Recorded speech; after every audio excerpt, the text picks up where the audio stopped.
Hey there everyone, Rajat here. So as a professional JavaScript developer or Node.js developer, I use VS Code exclusively for both working on my professional projects and my personal projects. So in today's video, I'm going to show you what all extensions I use and I heavily depend upon in order to breeze through my day-to-day development. So this is VS Code.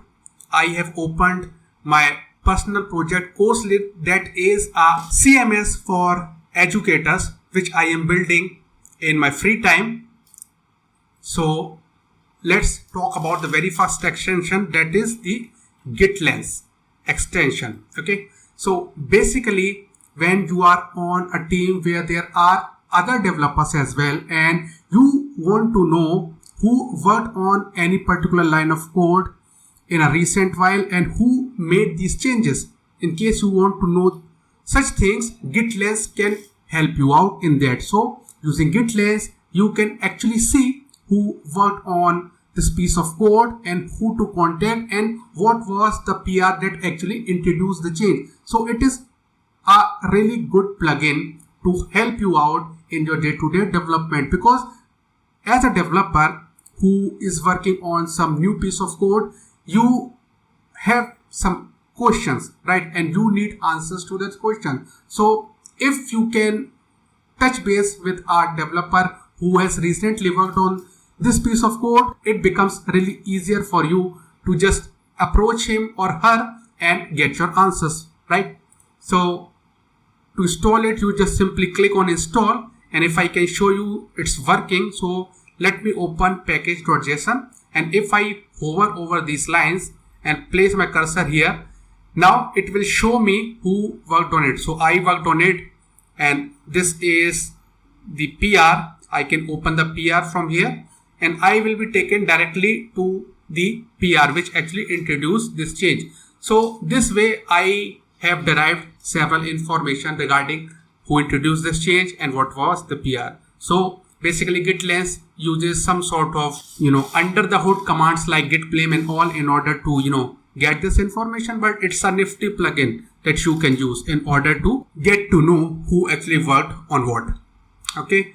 And since we're talking about GitLens, let's also search GitLens. So I think it has been built by a Microsoft employee and it's a really good plugin. And he has asked for our support. So in case you really liked it, maybe you want to support this particular plugin. So the next plugin on my list is again from the Microsoft house, and that is the remote plugin. So basically the remote plugin is a collection of several other plugins. So if you have got a WSL system or a remote system or things like that, this remote plugin can help you out. So as you can see, there are many remote plugins, right? So basically, if you want to access the repositories that are not located on your local machine, this plugin can actually help you out.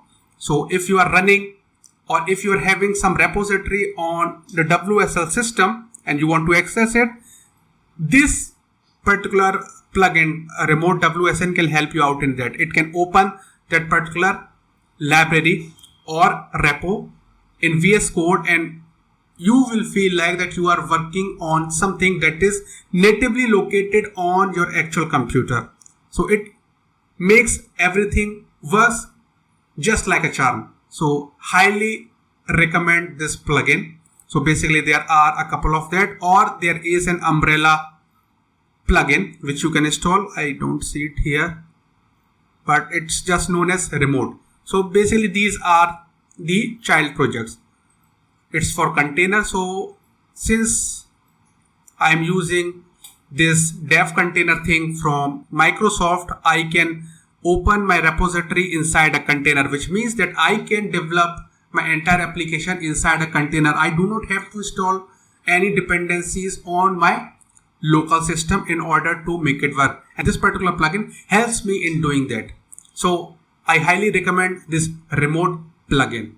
The next plugin on my list is exclusive to the JavaScript developers or Node developers, and this is the Vulncost plugin. So basically, if you are maintaining a JavaScript based project from time to time you have to audit your project to figure out new vulnerabilities or security vulnerabilities that have been introduced in other packages. So if you're using some third-party packages, you need to know if there has been a recent vulnerability that has been introduced inside this package, and this particular package can help you out in figuring those things out without going on internet and searching for each and every package that you are using in your project. So if you open any file which is importing a package, and if you hover over this and you have this plugin installed, so it will scan all of your dependencies for vulnerabilities, and this plugin is coming from the house of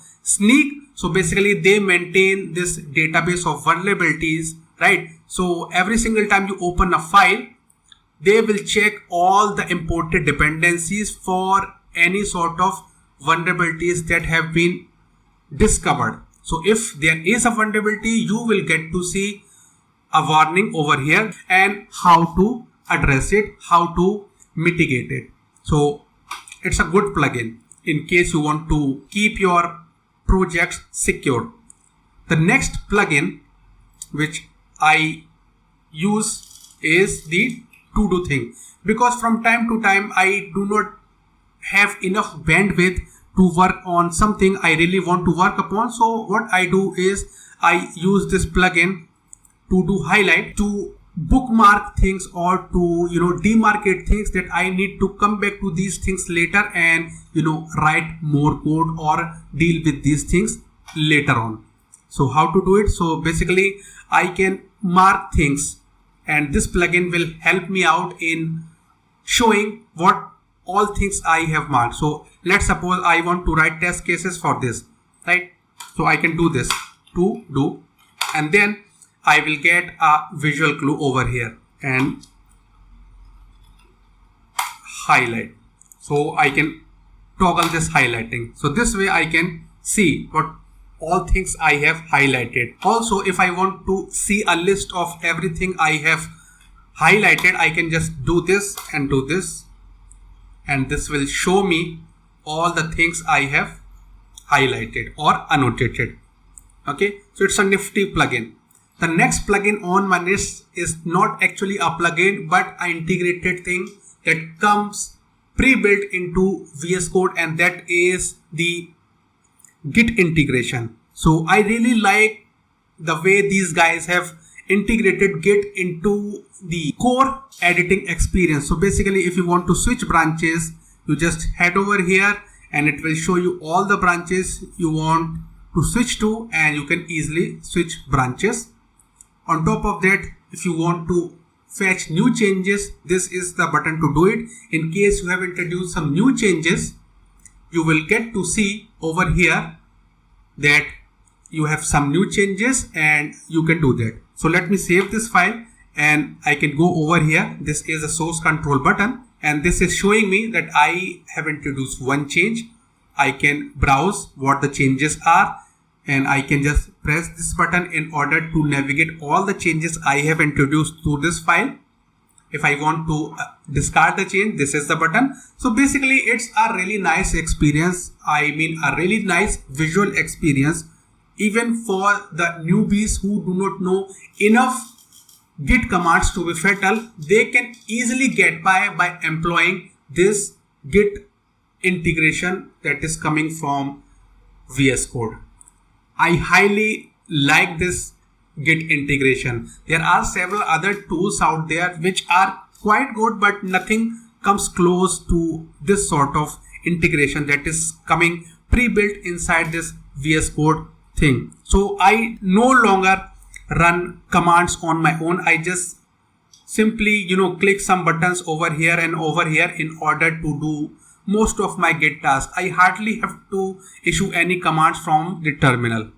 Okay, so these are all plugins I use as a Node/JavaScript developer on day-to-day basis. In case you are using some other interesting plugins that you guys heavily depend upon in your day-to-day development tasks, make sure you leave the comment with the extension name in the comment section so that others can also benefit from what you have discovered. So this video was just a little attempt to share with the community what is helping me out so as to give these developers and these plugins a shout out.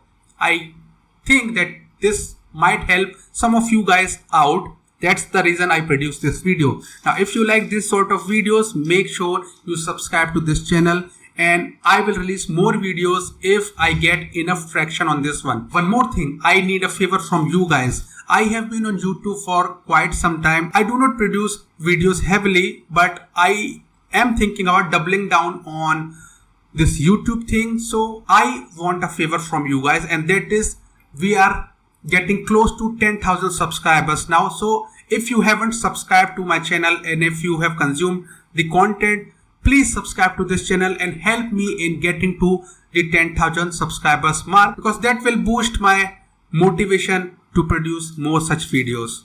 Thank you. Take care, and I see you guys over in the next video.